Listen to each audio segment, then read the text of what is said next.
It is a difficult topic and sometimes even more difficult to understand. Suicide. We are seeing more children become depressed, and there can be signs that we can often overlook. And that's especially the case if we don't know what to look out for. We have with us Dr. John Leipsic, board-certified child and adolescent psychiatrist, who's here to sort of walk us through it. Doctor, great to have you here. Thank you for the opportunity. So we're going to dive right into this, and that starts, like we said, with the warning signs. We should be aware of what those are. So what are the warning signs of suicide? One of the most important warning signs to look for is major depression. Also, substance abuse is right up there. But major depression can easily be masked, especially in children and adolescents, and in adults as well. What we see in kids is that they tend to isolate, they may feel like a burden, and one isolation factor that you may see also is irritability. So teenagers will hide in their rooms sometimes, and how do we know if they're really depressed or if they're just being a regular teenager? Well, a teenager who's isolating that may also be irritable, or an adult that may feel hopeless or helpless or feel like a burden. Those are things to look for. What are some of the risk factors? Risk factors, as we mentioned, is definitely depression, and what we see in teenagers may be bullying.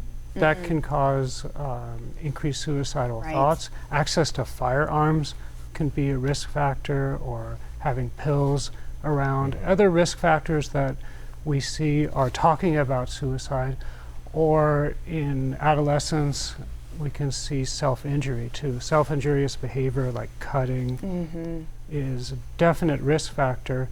Not all self-injurious behavior like cutting is suicidal, however, it is along the path towards what may be more serious and concerning behaviors. Right, and what we're seeing here is it's not that clear cut, right? There are shades of this. There are shades that determine the risk of somebody exhibiting this behavior. And so when we're talking about the key to this, that is catching it early, right? And so where can people who feel this way, adolescents, et cetera, get help for this and get some support? Well, there's a number of resources in the community. Of course, if somebody is acutely suicidal, we want them to call 911, go to the nearest emergency room or crisis response center. Palo Verde Behavioral Health also has a walk-in assessment center that's staffed 24/7, 365. But what I want to emphasize today is that talking with your child or your teenager or your partner or an adult or colleague that may feel suicidal is actually one way to reduce risk.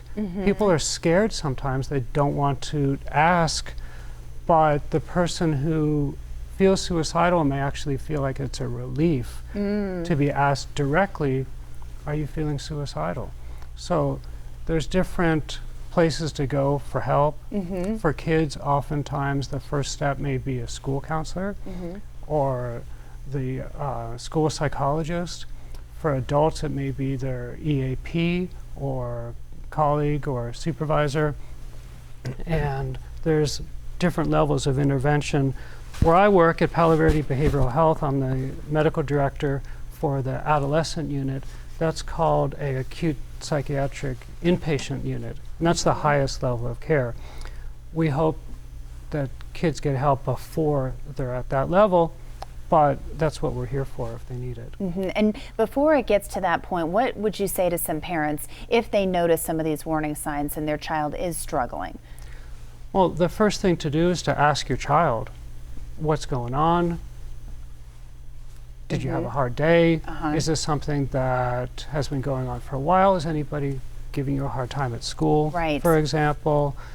How's your sleep? I'm here for you. And go through some of those things that I talked about. Like, is there any irritability? Is there any isolation? Do you feel hopeless or helpless? Do you feel like a burden? You know how much we love you. We can talk about anything. If you feel like you want to hurt yourself, can you let me know?